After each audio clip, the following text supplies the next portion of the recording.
I learned to shred 5 key moments that changed everything. Hello and welcome to another video with me, Elmo Karjalainen. It's good to have you along. Today I'm going to be sharing with you 5 key moments that basically changed everything in my quest to learn how to shred. Without these, I probably wouldn't even have learned to play, well, basically much of anything. At least some of these. So, without further ado, number 1. When I was 11, my dad bought me my first electric guitar. It was an East German lead star, a kind of, I think it was white with black lightning, or the other way around, I forget. And, I mean, it was okay for the time. This was around 1990, and beginner guitars back then were horrible. It didn't stay in tune, but I loved it, and yeah. I basically just did this all the time.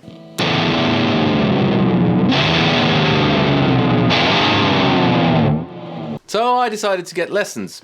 So I did get lessons, and I proceeded very quickly to learn nothing much.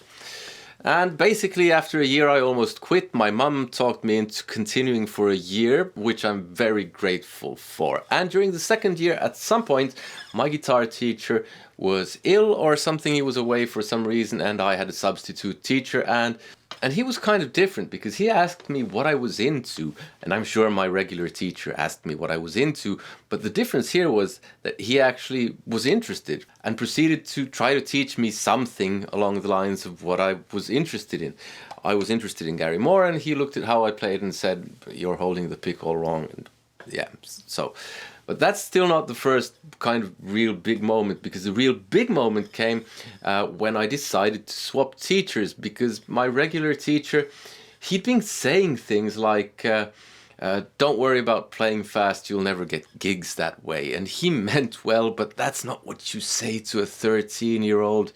And it was killing my motivation. I had motivation, but I was learning all the wrong things. It's like if you want to learn rock and roll, there's no point in you learning classical music, or vice versa. There's nothing wrong with either, but you should be learning the stuff that interests you.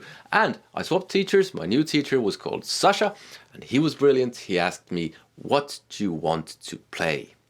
What is the moral of the story? Sight reading. Well, it could be the moral of the story. It's no use in learning sight reading if that's not what you're into. Like I already said with classical music, I was learning sight reading with my old teacher, but my new teacher, Sasha, asked me what I wanted to play. I said Gary Moore. He said, "Get your bend sorted, do the spider exercise." So now I started actually putting in the hours. That was number 1. Having fun, learning what you're interested in. Number 2, after I had taken lessons from Sasha for a while, I went on a summer break, because I assume it was around late March, April, early April-ish when I started taking lessons from Sasha, and he taught me bends and vibrato and the spider exercise. Not that I knew it was called that, but still. And I went away over the summer, and when I came back, probably August, he said, like he always said at the beginning of every lesson, "Show me your vibrato." So I promptly proceeded to show him something along the lines of... And he proceeded to pretty much scream at me. This is a rough translation. "What the kind of a countryside vibrato is that?" No offense to anyone who's from the countryside, this was just because I'd spent all of my summer in the countryside, where there's a lot of other things to do, like fishing, the sunshine, contemplating the meaninglessness of life. Don't know where that came from, but basically doing all kinds of stuff apart from playing guitar. So that's what I've been doing, and my vibrato had suffered. So I went home scared, because Sasha is a big guy. And I was still only probably 14, because I turned 14 that summer. And I really worked on my vibrato. And that was out of fear towards him, basically. But that turned into something else. He never screamed at me again. I had a kind of healthy respect for him. But I proceeded to actually want to learn. I learned before the summer break, and then I kind of forgot, went back to bad habits, and got a kick up my backside and went towards good habits. And you are your habits. So that's number 2, getting a good old kick up the backside. Number 3, I was learning the spider exercise.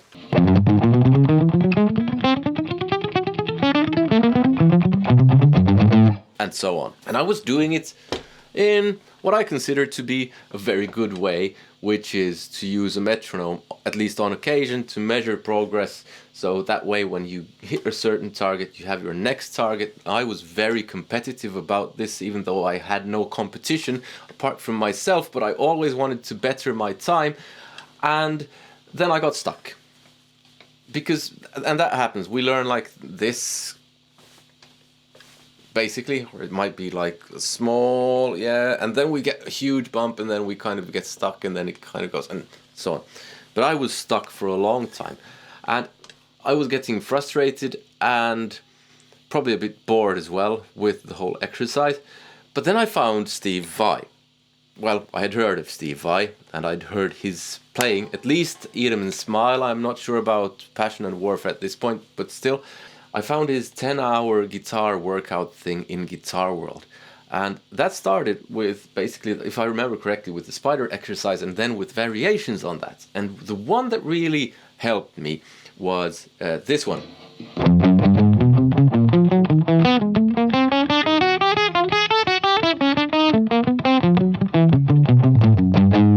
So, you start each string or, position with new fingers. You start with index finger, then middle finger, then ring finger, then pinky.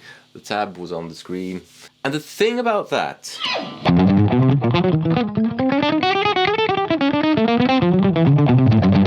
it was something kind of new, even though it was the same thing, but it was interesting to me. And I practiced that together with the regular spider exercise. I might have done something else as well, like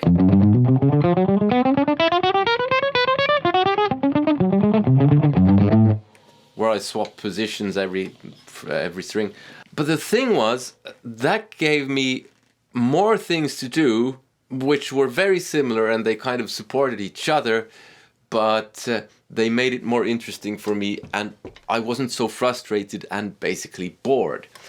And that allowed me to get out of that rut, that plateau, and take my next steps forward, which was brilliant. Number 4.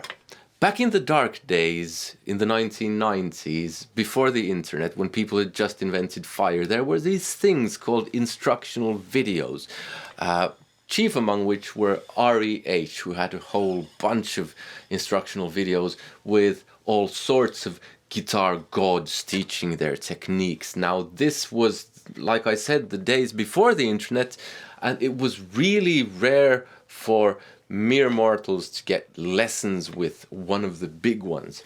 And I remember watching a whole bunch of these, and especially Yngwie Malmsteen's instructional video. Why was this such an important moment? Well, actually, this kind of is number 4 and number 5. But number 4 is basically, I knew exercises, I'd learned scales and modes by this point. I could play the exercises fairly comfortably, and my playing, basically, it sucked. It was a shift from exercises and all that to actual licks that you could use in a musical setting, because that spider exercise thing, play that over a song and you don't have to play anymore after that. Licks are musical vocabulary, and I learned a bunch of licks from the Yngwie Malmsteen REH video. Of course, I'd known licks before that, but this kind of shifted the focus towards licks from exercises. I basically stopped doing exercises and just started doing licks.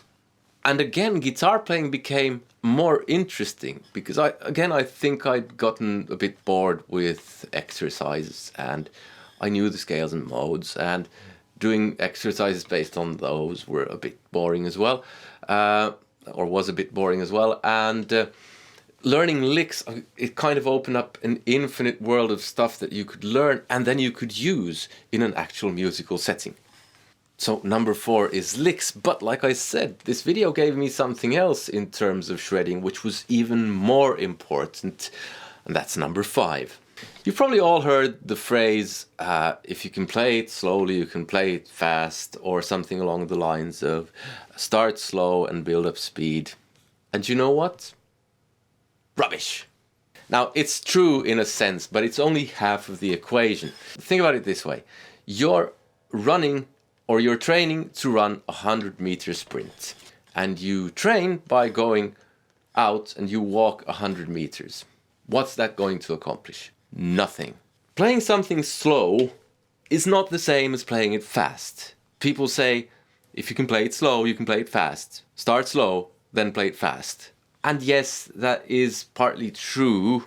Start slow, but playing something slow is different to playing it fast. It's different movements, smaller movements. It's not just faster movements. It's like this. Let's say you're playing just one note.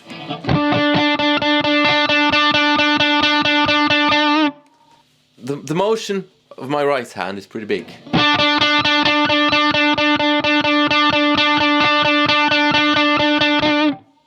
If you want to play that quickly,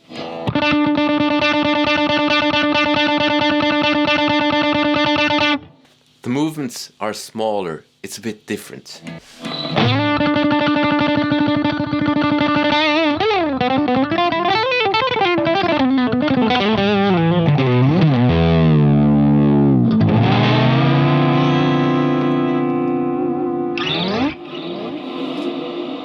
What the Yngve Malmsteen DVD, what the Yngve Malmsteen video gave me was a gung-ho approach. I probably already had a bit of a gung-ho approach, but it kind of reinforced that. I kind of tossed aside the whole play it slow thing and just went for it, and that increased my ceiling. It didn't increase my accuracy, it increased my ceiling. And then gradually I took the whole accuracy thing along as well. I'm not the most accurate guitar player in the world, partly because I don't care too much. That's not the most important thing. But it gave me that gung-ho attitude, and the play it slow first is kind of half of the equation. The gung-ho thing is the other one. You have to push your boundary. So let's say this is your ceiling in terms of speed. If you're gonna just do this and play it accurately and all that, and you'll probably improve your accuracy, but you won't push that boundary. That's why something like doing this, moving on both sides of the boundary, is probably a good idea. So when you notice I can't do that, you go back to there, and then you kind of increase, and after a while that's pushing your boundary. John Petrucci said something in his instructional video, Rock Discipline, which sounds like a really stupid name.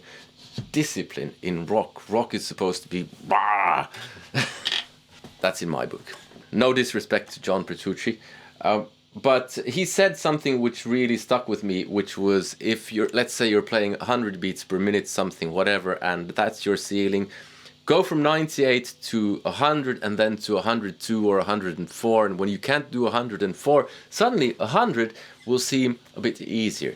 That's kind of the whole idea. You push that boundary. If you're just doing accuracy below your ceiling, you ain't pushing no boundaries.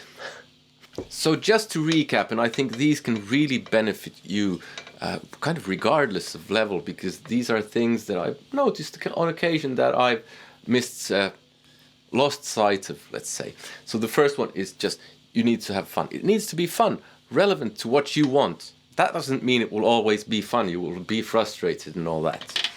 Do variations on one thing. If it's one thing that you're doing, try doing variations that support that one overall thing, to stave off boredom and frustration and all that. That can really help. Sorry, that was number 3.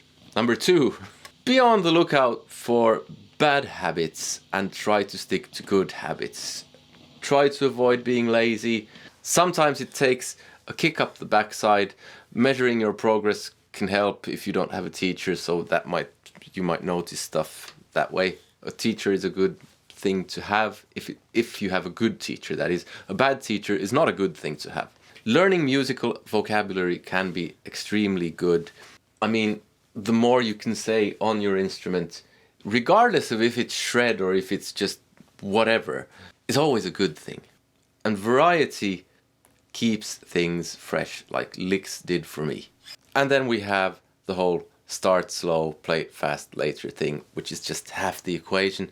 Gung-ho, that can be good as well. You need both things.